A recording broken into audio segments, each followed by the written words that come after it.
प्यारे साथियों नमस्कार। मैं आश्वस्त हूँ कि आप बिल्कुल स्वस्थ होंगे। दोस्तों, आज का वीडियो स्वतंत्रता के अधिकार के तहत ही अनुच्छेद 20, 21 और 22 से संबंधित है। लास्ट वीडियो में हमने अनुच्छेद 19 से संबंधित बातें की थी। अनुच्छेद 19 में जो 6 प्रकार की स्वतंत्रताएं हैं उनको विस्तृत में उसके बारे में डिस्कस किया था। दोस्तों, आज अनुच्छेद 20, 21 और 22 के बारे में डिस्कस करेंगे। तो आइए दोस्तों, नेक्स्ट एग्जाम पॉलिटी एनालिसिस के मंच पर आपका हार्दिक स्वागत है। दोस्तों, फर्स्ट क्वेश्चन है, निम्नलिखित में से कौन सा अनुच्छेद अपराध के लिए दोषसिद्धि के संबंध में संरक्षण का प्रावधान करता है। यहाँ पे ऑप्शंस हैं अनुच्छेद 20, अनुच्छेद 23, अनुच्छेद 24 और अनुच्छेद 29। तो दोस्तों, यहाँ पे दोषसिद्धि और दोहरे दंड के संरक्षण का जो उल्लेख करता है वो भारतीय संविधान का आर्टिकल 20 करता है। तो इस क्वेश्चन का राइट आंसर है अनुच्छेद 20। इसके अलावा देखो आर्टिकल 23, ये मानव दुर्व्यापार तथा बलात्श्रम पर रोक लगाता है।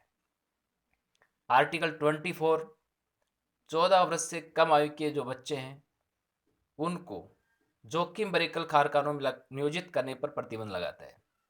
आर्टिकल 29, ये केवल अल्पसंख्यक वर्ग को प्राप्त है। ये यहाँ पे बहुत इंपॉर्टेंट क्वेश्चन बन सकता है कि निम्नलिखित में से कौन सा अनुच्छेद केवल अल्पसंख्यक वर्ग को प्राप्त है। तो अल्पसंख्यक वर्ग को जो प्राप्त आर्टिकल है वो आर्टिकल 29 है और वो उनकी भाषा, लिपि और संस्कृति के संरक्षण का प्रावधान प्राप्त करवाता है। इससे नेक्स्ट क्वेश्चन है, निम्नलिखित में से कौन सा प्रावधान अनुच्छेद 20 से संबंधित नहीं है। तो अनुच्छेद 20 है, उसके 3 क्लॉज है, 20 क्लॉज फर्स्ट, 20 क्लॉज सेकंड और 20 क्लॉज थर्ड। तो 20 से संबंधित कौन सा प्रावधान नहीं है। तो देखो यहाँ पे फर्स्ट ऑप्शन है, किसी व्यक्ति को तब तक दोषी करार नहीं दिया जा सकता है जब तक कि उस समय जो विधि या कानून अपराध के रूप में लागू था और उसने उस विधि का अतिक्रमण नहीं किया है। दोस्तों, इसको सरल भाषा में समझते हैं। कोई व्यक्ति, किसी व्यक्ति को अगर डिटेन किया जाता है और उसके बाद उसको न्यायालय में पेश किया जाता है तो न्यायालय उसको दोषी उस स्थिति में ठहराता है जिस स्थिति में वो कानून लागू था। जैसे उसको गिरफ्तार 2 साल पहले किया है और 2 साल पहले वो कानून लागू नहीं था तो उस कानून के तहत उसको दोषी करार नहीं दिया जा सकता है। तो यहाँ पे ये राइट कथन है। और इससे नेक्स्ट है, किसी भी व्यक्ति को एक ही अपराध के लिए एक बार से अधिक अभियोजित और दंडित नहीं किया जा सकता है। यदि कोई व्यक्ति को पुलिस अरेस्ट करती है तो उसके लिए जो अपराध, जिस अपराध के लिए उसको दोषी ठहराया गया है उसके लिए उसको एक ही बार सजा मिलेगी, उसके लिए उसको दोहरे दंड से दंडित नहीं किया जा सकता है। तो ये भी आर्टिकल 20 से संबंधित सही कथन है। इससे नेक्स्ट सी है, किसी अपराध के लिए अभियुक्त या किसी व्यक्ति को स्वयं के विरुद्ध साक्षी होने या गवाही देने के लिए बाध्य नहीं किया जा सकता है। कोई भी किसी व्यक्ति को जब किसी शक के आधार पर या किसी सबूत के आधार पर पुलिस के द्वारा अरेस्ट किया जाता है तो पुलिस हिरासत में जैसे उससे पूछा जाता है तो वो खुद अपने विरुद्ध गवाही देने के लिए बाध्य नहीं होता है। पुलिस उसको बाध्य नहीं कर सकती है गवाही देने के लिए। हालांकि यदि उसको पुलिस उसका ब्लड सैंपल देने के लिए बोलती है, उसके हस्ताक्षर करने के लिए बोलती है, अंगूठी का निशान देने के लिए बोलती है तो वो उसको देना पड़ेगा, उसके लिए वो इनकार नहीं कर सकता है। केवल गवाही देने के लिए बाध्य नहीं है, लेकिन अंगूठे का निशान, हस्ताक्षर और इसके अलावा ब्लड सैंपल देने के लिए और खुद सशरीर उपस्थित होने, और अगर जहाँ पे उसने अपराध किया और उस समय वहाँ पे कैमरे हैं तो वो रिकॉर्डिंग देने के लिए भी क्या है, बाध्य होता है। तो इस प्रकार से ये भी इसका राइट आंसर है। नेक्स्ट है, गिरफ्तार करने से पूर्व गिरफ्तारी का कारण बताना होगा। दोस्तों, ये आर्टिकल 20 से संबंधित नहीं है, ये प्रावधान आर्टिकल 22 का है। तो आपसे क्वेश्चन ये पूछा था कि निम्न में से कौन सा प्रावधान अनुच्छेद 20 से संबंधित नहीं है। तो 20 से संबंधित डी ऑप्शन है वो नहीं है। इससे नेक्स्ट क्वेश्चन है, किसी व्यक्ति को उसके प्राण या दैहिक स्वतंत्रता से विधि द्वारा स्थापित प्रक्रिया के अनुसार ही वंचित किया जा सकता है। विधि द्वारा जो स्थापित प्रक्रिया है उसके आधार पर ही उसको वंचित किया जा सकता है।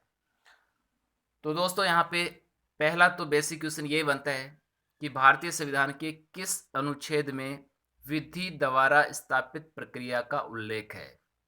तो यहाँ से इसका राइट आंसर आएगा आर्टिकल 21। और इसके अलावा देखो यहाँ पे ऑप्शंस हैं 21, 26, 27 और 28। तो यहाँ पे इस क्वेश्चन का भी राइट आंसर यही है, आर्टिकल 21। तो किसी भी व्यक्ति को उसको जो प्राण और दैहिक स्वतंत्रता प्राप्त है वो विधि द्वारा स्थापित प्रक्रिया के तहत ही प्राप्त है, उसके आधार पर उसको वंचित भी किया जा सकता है। इसके अलावा देखो यहाँ पे आर्टिकल जो 26 है वो धार्मिक जो स्वतंत्रता के अधिकार है, आर्टिकल 25 से लेकर के 28 तक। तो 26 में धार्मिक कार्यों के प्रबंधन की स्वतंत्रता प्राप्त है, और आर्टिकल 27 है उसमें धार्मिक कार्यों के प्रबंधन के लिए जो कर या चंदा दिया जाता है वो देने की स्वतंत्रता प्राप्त है। इसी प्रकार आर्टिकल 28 में कुछ शिक्षण संस्थानों में धार्मिक शिक्षा या उपदेश भी दिया जा सकता है, जैसे मदरसे होते हैं उसमें धार्मिक शिक्षा भी दी जा सकती है, उनको ये छूट प्राप्त है। दोस्तों यहाँ पे जो आर्टिकल 21 है वो अपने आप में बहुत ही वाइडेस्ट आर्टिकल है, बहुत ही विस्तृत आर्टिकल है। यानी कि आपको जो जीवन जीने की स्वतंत्रता है वो एक सीमित नहीं है, उसमें आपको बहुत से अधिकार है कि किस प्रकार से आप एक अच्छा गरिमा में और एक प्रतिष्ठा युक्त जीवन जी सकते हैं। तो इसको ज़रा ध्यान से सुनना आप कि आर्टिकल 21 के तहत आपको जो जीवन जीने की स्वतंत्रता है वो किस आधारों पर उल्लेखित है। तो देखो आपको यहाँ पे मानवीय प्रतिष्ठा के साथ जीने का अधिकार है, आपको स्वच्छ पर्यावरण में जीने का अधिकार है जहाँ पे प्रदूषित रहित आपको जल मिले, स्वच्छ वायु मिले, या फिर जहाँ पे इंडस्ट्रीज एरिया होता है, हानिकारक उद्योग हैं, उनके विरुद्ध भी आपको सुरक्षा का अधिकार आर्टिकल 21 ही देता है। आपको जीवन रक्षा का अधिकार भी आर्टिकल 21 में है, निजता का अधिकार, आश्रय पाने का अधिकार, अच्छा स्वास्थ्य पाने का अधिकार। इसके अलावा 14 वर्ष से कम आयु तक आपको निःशुल्क शिक्षा पाने का अधिकार, इसके अलावा निःशुल्क कानूनी सहायता पाने का अधिकार, और अकेले कारावास में बंद होने के विरुद्ध भी आपको अधिकार प्राप्त है। यानी आपको अकेले को कारावास में बंद नहीं रखा जा सकता है। इसके अलावा त्वरित सुनवाई करने का अधिकार भी, हथकड़ी लगाने के विरुद्ध अधिकार, यदि पुलिस आपको अरेस्ट करती है हथकड़ी लगाते तो आप हथकड़ी लगवाने से इनकार कर सकते हैं। अमानवीय व्यवहार के विरुद्ध अधिकार, अगर आपके साथ अमानवीय व्यवहार होता है तो उसके विरुद्ध भी आपको आर्टिकल 21 के तहत ये अधिकार प्राप्त है। यदि आपकी फांसी में देर हो रही है तो देर से फांसी के विरुद्ध भी आपको अधिकार प्राप्त है, आप जल्दी भी फांसी लगवा सकते हैं। और विदेश यात्रा करने का भी आपको अधिकार है। बंधुआ मजदूरी करने के विरुद्ध आपको अधिकार प्राप्त है, विरुद्ध अधिकार है। हिरासत में, अगर आप पुलिस हिरासत में और वहाँ पे पुलिस आपका शोषण करती है तो उसके विरुद्ध भी आपको अधिकार आर्टिकल 21 ही देता है। इसके अलावा आपातकालीन अगर आपको चिकित्सा सुविधा की आवश्यकता है तो वो पाने का भी आपको अधिकार आर्टिकल 21 से ही प्राप्त है। इसके अलावा आपको न्यायालय में निष्पक्ष सुनवाई का प्राप्त करने का अधिकार भी है, और कैदी के लिए जीवन की जो आवश्यकताएं, मूलभूत आवश्यकताएं, उसको प्राप्त करने का आपको अधिकार है। इसके अलावा महिलाओं के साथ आदर और सम्मानपूर्वक व्यवहार करने का जो अधिकार है वो भी आर्टिकल 21 से प्राप्त है। इसके अलावा अगर किसी भी व्यक्ति को आप सार्वजनिक फांसी की मांग करते हैं तो वो भी आर्टिकल 21 में कि आप सार्वजनिक फांसी के विरुद्ध आपको अधिकार प्राप्त है कि आपको सार्वजनिक जगह पे फांसी नहीं लगाई जा सकती है। आपको सुनवाई करने का अधिकार है, सूचना पाने का अधिकार है, प्रतिष्ठा पाने का अधिकार है।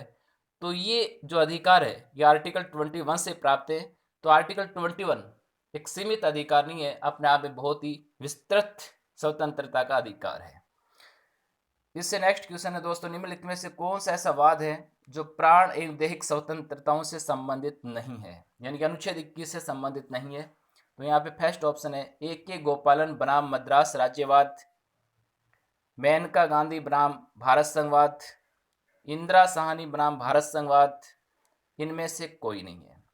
तो दोस्तों यहाँ पे ऐसा कौन सा वाद जो अनुच्छेद 21 से संबंधित नहीं है, यानी कि जीवन जीने की स्वतंत्रता से संबंध नहीं है, तो वो है आपका तीसरा सी, इंदिरा साहनी बनाम भारत संघवाद। आप पहले ही पढ़ चुके हैं, जो कि आरक्षण से संबंधित है। आरक्षण से संबंधित है, उसमें आरक्षण से संबंधित प्रावधान किया गया था पिछड़े वर्ग के लिए, उसने पिछड़े वर्ग के आरक्षण की सिफारिश की थी। तो ये अनुच्छेद 21 से संबंधित नहीं है। दोस्तों एक के गोपालन जो वाद है वो भी बहुत ही इंपॉर्टेंट वाद है। तो यहाँ पे जो एक के गोपालन वाद था, एक के गोपालन वाद में बनाम मद्रास राज्यवाद में, तो एक के गोपालन नामक व्यक्ति को निवारक निरोधक कानून के तहत अरेस्ट कर लिया गया था, जिसके तहत उसने सुप्रीम कोर्ट में अपील की कि मेरे अनुच्छेद 19 और अनुच्छेद 21 का उल्लंघन हुआ है। सुप्रीम कोर्ट ने कहा कि अनुच्छेद 19 और 21 में आपस में किसी भी प्रकार का कोई संबंध नहीं है और आपको जो बंदी बनाया गया है वो बिल्कुल उचित तरीके से विधि द्वारा स्थापित प्रक्रिया के तहत ही बनाया गया है, तो उसकी याचिका को खारिज कर दिया गया था। इसी प्रकार देखो मेनका गांधी बनाम भारत संवाद 1978। मेनका गांधी का 1978 में एक पासपोर्ट अधिकारी ने उसका पासपोर्ट जब्त कर लिया था, और जैसे पासपोर्ट जब्त किया, और क्योंकि प्रत्येक किसी भी पासपोर्ट अधिकारी को धारा 10 क्लोज 3 के तहत ये पावर होता है कि वो किसी का भी पासपोर्ट जब्त कर सकता है अगर वो पासपोर्ट अधिनियम का उल्लंघन करता है। तो उन्होंने मेनका गांधी ने सुप्रीम कोर्ट में याचिका लगाई कि मेरे आर्टिकल 14, आर्टिकल 19 और आर्टिकल 21 का उल्लंघन हुआ है, उसका हनन हुआ है। तो सुप्रीम कोर्ट ने स्पष्ट किया कि आर्टिकल 14, आर्टिकल 19 और आर्टिकल 21 ये पासपोर्ट अधिनियम के विरुद्ध नहीं है, और आपको जो पासपोर्ट रद्द किया गया है वो विधि द्वारा स्थापित प्रक्रिया और विधि की विधिवत प्रक्रिया के तहत ही युक्त ही किया गया है। तो इस प्रकार से उसकी याचिका भी रद्द कर दी गई थी। तो ये दोनों वाद हैं, ध्यान रखना है, एक ये गोपालनवाद और मेनका गांधीवाद, ये दोनों ही वाद प्राण और दैहिक स्वतंत्रता से संबंधित हैं। इससे नेक्स्ट क्वेश्चन है कि 6 से 14 साल तक के उम्र के बच्चों को निःशुल्क और अनिवार्य शिक्षा उपलब्ध कराएगा, यह व्यवस्था कौन से संविधान संशोधन अधिनियम के तहत किस अनुच्छेद में समावेशित है? तो कौन से संशोधन के तहत ये व्यवस्था दी गई है और किस अनुच्छेद में ये व्यवस्था है? फर्स्ट ऑप्शन है 81वां संशोधन अनुच्छेद 21 का है, 84वां संशोधन अनुच्छेद 21 का है, 85वां संशोधन 21 का है, 86वां संशोधन 21 का है। तो दोस्तों यहाँ पे राज्य के द्वारा 6 से 14 वर्ष तक की उम्र के बच्चों को जो निःशुल्क और अनिवार्य शिक्षा उपलब्ध कराने की व्यवस्था की गई है वो 86वें संविधान संशोधन अधिनियम 2002 के तहत की गई है, और इसका जो उल्लेख है वो अनुच्छेद 21 क में प्राप्त है। और आप जानते हैं कि संसद ने भी निःशुल्क और अनिवार्य शिक्षा का अधिकार अधिनियम बनाकर 2009 में इसको और पोषित किया है, और सर्व शिक्षा की जो व्यवस्था है, लक्ष्य है, उसमें एक मील का पत्थर ये अधिनियम साबित हुआ है। तो बहुत इंपॉर्टेंट अधिनियम है। इसी प्रकार देखो 81वां संशोधन आप पहले ही पढ़ चुके हैं, ये किससे संबंधित है? 81वां जो संविधान संशोधन है वो किससे संबंधित है? तो 81वें संविधान संशोधन के तहत जो कैरी फॉरवर्ड लॉ था, CFL, बैकलॉग की जो रिक्तियां हैं उनको जो 50% की सीमा की गई थी, यानी कि कोई भी जैसे SC ST OBC है और उनके लिए जो सीट रिजर्व की जाती हैं और वो अगली भर्ती में अगर उसको पूरा किया जाता है और वो अगर 50% से ऊपर जाती हैं तो उसको रोक लगाई गई थी, लेकिन इसमें इस रोक को समाप्त कर दिया गया था। यानी बैकलॉग की रिक्तियों की जो 50% की सीमा है उसको समाप्त किया गया था। 84वें संविधान संशोधन अधिनियम 2001 के तहत 2026 तक ये व्यवस्था की गई थी कि आगामी 25 साल तक लोकसभा और विधानसभा की सदस्य संख्या में कोई परिवर्तन नहीं होगा। तो ये जो व्यवस्था है ये 84वें संविधान संशोधन अधिनियम 2001 के तहत की गई थी।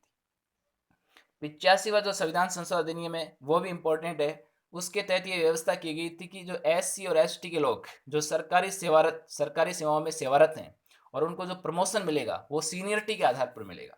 तो ये व्यवस्था 85वें संविधान संशोधन के तहत की गई थी। इससे नेक्स्ट क्वेश्चन है, राष्ट्रपति के द्वारा आपातकाल के दौरान कौन से अनुच्छेद को लागू करने पर अनुच्छेद 20 और 21 को छोड़कर भाग 3 के अंतर्गत वर्णित सभी मौलिक अधिकार निलंबित हो जाते हैं? तो दोस्तों यहाँ पे आर्टिकल 352, 356, 358 और 359। तो यहाँ पे जो राइट आंसर है वो आर्टिकल 359 है, वो इसका राइट आंसर है। दोस्तों आप जानते हैं कि यदि राष्ट्रपति राष्ट्रीय आपातकाल की उद्घोषणा करता है या राष्ट्रपति शासन की उद्घोषणा करता है या वित्तीय आपातकाल की उद्घोषणा करता है तो उसको एक पावर होता है कि वो अनुच्छेद 359 को सक्रिय कर सकता है, और जैसे अनुच्छेद 359 को सक्रिय कर दिया जाता है तो अनुच्छेद 20 और 21 में जो आपको स्वतंत्रताएं केवल वो ही प्राप्त रहेंगी, इसके अलावा सारी की सारी स्वतंत्रताएं आपकी निलंबित हो जाती हैं। आर्टिकल 352 में आप जानते हैं कि इसके तहत राष्ट्रपति राष्ट्रीय आपातकाल की उद्घोषणा करता है। अनुच्छेद 356 के तहत राष्ट्रपति शासन की उद्घोषणा करता है, और अनुच्छेद 358 अगर बाह्य राष्ट्रीय आपातकाल की उद्घोषणा करता है तो स्वतः ही लागू हो जाता है, और यदि आंतरिक राष्ट्रीय आपातकाल की उद्घोषणा करता है तो उसको उसे लागू करना पड़ता है, जिसके तहत अनुच्छेद 19 के तहत आपको जो 6 प्रकार की स्वतंत्रताएं हैं वो सभी की सभी निलंबित हो जाती हैं। तो अनुच्छेद 358 के सक्रिय होने पर अनुच्छेद 19 के तहत प्राप्त स्वतंत्रताएं निलंबित होती हैं, जबकि अनुच्छेद 359 को सक्रिय करने पर 20-21 को छोड़कर और सारे के सारे मौलिक अधिकार निलंबित हो जाते हैं। इससे नेक्स्ट क्वेश्चन है, भारत का एकमात्र राज्य जहां के लोगों को कुछ समय के लिए जीवन जीने की स्वतंत्रता से वंचित किया गया था। ऑप्शन हैं आंध्र प्रदेश, जम्मू और कश्मीर, पंजाब, मेघालय। तो दोस्तों इसका राइट आंसर है पंजाब। तो पंजाब भारत का वो राज्य है, जब 1986 में ब्लू स्टार ऑपरेशन चला था तो उस समय वहां के लोगों को जीवन जीने की स्वतंत्रता से विवंचित कर दिया गया था। इसी प्रकार आप जानते हैं कि आंध्र प्रदेश भी एक इम्पोर्टेंट, इससे क्वेश्चन पूछा जाता है कि भाषाई आधार पर सर्वप्रथम किस राज्य का गठन किया गया था, तब आपका आंसर आएगा आंध्र प्रदेश। और जम्मू कश्मीर को राज्य का दर्जा कब प्राप्त हुआ, 31 अक्टूबर 2019 को। मेघालय एक स्वायत्त शासी राज्य के रूप में पहले उसको दर्जा प्राप्त हुआ, फिर पूर्ण राज्य का दर्जा प्राप्त हुआ। तो मेघालय को स्वायत्त शासी राज्य का जो दर्जा प्राप्त हुआ था वो 22वें संविधान संशोधन अधिनियम 1969 के तहत प्राप्त हुआ था। उसके बाद 1972 में मेघालय को पूर्ण राज्य का दर्जा प्राप्त हो गया था। तो इस प्रकार से ये ऑप्शंस भी अपने आप में इंपॉर्टेंट हैं। इससे नेक्स्ट क्वेश्चन है कि पंजाब के लोगों को जो जीवन जीने की स्वतंत्रता से वंचित किया गया था और फिर उसको पुनः जीवन जीने का अधिकार प्राप्त हो गया था, वो क्रम से किस संशोधन के द्वारा किया गया था। ऑप्शंस हैं संशोधन 53 और 55, संशोधन 54-56, संशोधन 59-63, संशोधन 64 और 67। तो दोस्तों इसका राइट आंसर है 59वां संविधान संशोधन अधिनियम और 63वां संविधान संशोधन अधिनियम। तो क्रम से यहाँ पे इसका मतलब यह है कि 59वें संविधान संशोधन अधिनियम 1988 के तहत पंजाब के लोगों को जीवन जीने की स्वतंत्रता से वंचित कर दिया गया था, और वंचित करने के लिए यहाँ पे एक नया आर्टिकल जोड़ा गया था। वो आर्टिकल है आर्टिकल 359A।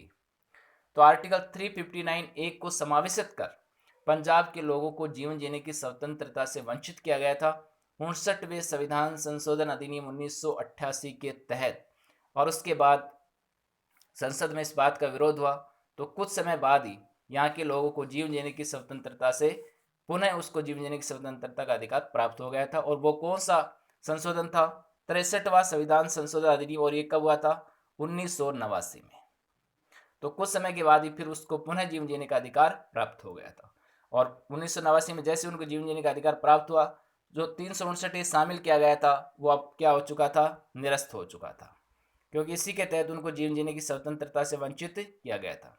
इसके अलावा भी देखो यहाँ पे 53वां संविधान संशोधन भी अपने आप में बहुत इंपॉर्टेंट है, क्योंकि 53वें संविधान संशोधन अधिनियम 1986 के तहत मिजोरम को राज्य का दर्जा प्राप्त हुआ था। इसी प्रकार 55वें संविधान संशोधन अधिनियम के तहत अरुणाचल प्रदेश को राज्य का दर्जा प्राप्त हुआ था। तो 53वें संविधान संशोधन के तहत मिजोरम को राज्य का दर्जा प्राप्त हुआ, 55वें संशोधन के तहत अरुणाचल प्रदेश को राज्य का दर्जा प्राप्त हुआ था। 54वां संविधान संशोधन सुप्रीम कोर्ट और हाई कोर्ट के जजेज के वेतन में वृद्धि से संबंधित है। और 56वां संविधान संशोधन अधिनियम जो 1987 में हुआ था, उसके तहत गोवा को राज्य का दर्जा प्राप्त हुआ था। तो मिजोरम को राज्य का दर्जा 53वें संशोधन के तहत 1986 में, अरुणाचल प्रदेश को राज्य का दर्जा 55वें संविधान संशोधन अधिनियम 1986 में, और गोवा को राज्य का दर्जा 56वें संविधान संशोधन अधिनियम 1987 में प्राप्त हुआ था। इसके अलावा देखो 64 और 67 भी अपने आप में इंपॉर्टेंट है। तो जो 64वां संशोधन था, और 64वां संशोधन कब हुआ था, 1990 में। 64वें संविधान संशोधन के तहत पंजाब में जो 3 साल का राष्ट्रपति शासन लगा हुआ था, आप जानते हैं कि राष्ट्रपति शासन की अधिकतम जो अवधि है वो सामान्यतः 3 साल होती है, लेकिन फिर भी अगर स्थिति सामान्य नहीं होती है तो संविधान में संशोधन करके उसको बढ़ाया भी जा सकता है। तो इसी वजह से पंजाब एकमात्र ऐसा राज्य है जहाँ पे 5 वर्ष तक राष्ट्रपति शासन रहा था। तो पंजाब में जो 3 वर्ष का राष्ट्रपति शासन कंप्लीट हो चुका था, उसको आगे बढ़ाने के लिए 64वां संविधान संशोधन किया गया 1990 में, और उसके तहत 6 माह बढ़ा दिया गया, यानी कि 3.5 वर्ष हो गया। उसके बाद फिर भी स्थिति सामान्य नहीं हुई, उसके बाद 67वां संविधान संशोधन करवाया गया और ये 1991 में हुआ और इसके तहत फिर 6 माह बढ़ाया गया। अब 4 साल हो चुका था, लेकिन फिर भी स्थिति सामान्य नहीं हुई। उसके बाद 68वां संविधान संशोधन हुआ और वो भी 1991 में, उसके तहत 1 वर्ष बढ़ा दिया गया और पूरे 5 वर्ष के लिए हो गया। तो पंजाब में सबसे लंबे समय तक राष्ट्रपति शासन रहा था, 11 मई 1987 से लेकर के और 25 फरवरी 1992 तक। इससे नेक्स्ट क्वेश्चन है दोस्तों, अनुच्छेद 22 से संबंधित कौन सा कथन सही है? तो देखो, गिरफ्तारी के समय गिरफ्तारी का कारण बताना आर्टिकल 22 से संबंधित ही है। अपनी पसंद के किसी भी विधि व्यवसायी से परामर्श करने का, यदि आपको अरेस्ट कर लिया जाता है तो आप अपनी पसंद के विधि व्यवसायी से परामर्श करने का अधिकार रखते हैं। दंडाधिकारी या मजिस्ट्रेट के सम्मुख आपको 24 घंटे के अंदर अंदर पेश करना पड़ता है, आपको जहाँ से गिरफ्तार किया गया और जहाँ और नज़दीक मजिस्ट्रेट तक लाया गया है वहाँ पे जो समय लगा उस समय को निकाल करके। और यदि आपके ऊपर कोई अतिरिक्त चालान नहीं किया जाता है तो आपको 24 घंटे के अंदर अंदर रिहा करने का अधिकार भी प्राप्त है। तो ये सभी जो कथन है आर्टिकल 22 से संबंधित हैं, तो उपयुक्त सभी क्या है? सही कथन है। इससे नेक्स्ट क्वेश्चन है, अनुच्छेद 22 के तहत प्राप्त निरोध व गिरफ्तारी से संरक्षण का अधिकार किसे प्राप्त होगा? किसे प्राप्त होगा ये पूछा गया है। तो ऑप्शन है शत्रु देश के नागरिक, इसके अलावा निवारक हिरासत या निवारक निरोधक कानून के तहत गिरफ्तार व्यक्ति या अल्पसंख्यक वर्ग और उपयुक्त सभी। तो दोस्तों आप जानते हैं कि अनुच्छेद 22 के तहत 2 प्रकार के लोगों को ये गिरफ्तारी और निरोध और गिरफ्तारी से संरक्षण प्राप्त नहीं है, वह शत्रु देश के नागरिक और निवारक हिरासत के तहत गिरफ्तार व्यक्ति। लेकिन यहाँ से आपको क्वेश्चन ये पूछा है कि किसे प्राप्त होगा, तो इनको तो होता नहीं है, किसे होगा? तो इसका सही आंसर होता है अल्पसंख्यक वर्ग को। तो ये आपका अनुच्छेद 22 से संबंधित है। यहाँ पे निवारक निरोधक कानून क्या होता है? यदि किसी व्यक्ति को अरेस्ट किया जाता है लेकिन न्यायालय में बिना सुनवाई के और बिना उसको दंड दिए केवल चेतावनी दी जाती है कि आगे कभी भी इस प्रकार की गलती को नहीं दोहराना है, अन्यथा इसमें ये सजा होगी और ये जुर्माना लगेगा, इस प्रकार की चेतावनी देकर के उसको छोड़ दिया जाता है। और उसके बाद भी अगर वो गलती को दोहराता है और फिर अरेस्ट किया जाता है तो उसका अनुच्छेद 22 के तहत जो अधिकार प्राप्त हैं वो अधिकार प्राप्त नहीं होंगे। तो बहुत बहुत शुक्रिया दोस्तों, धन्यवाद।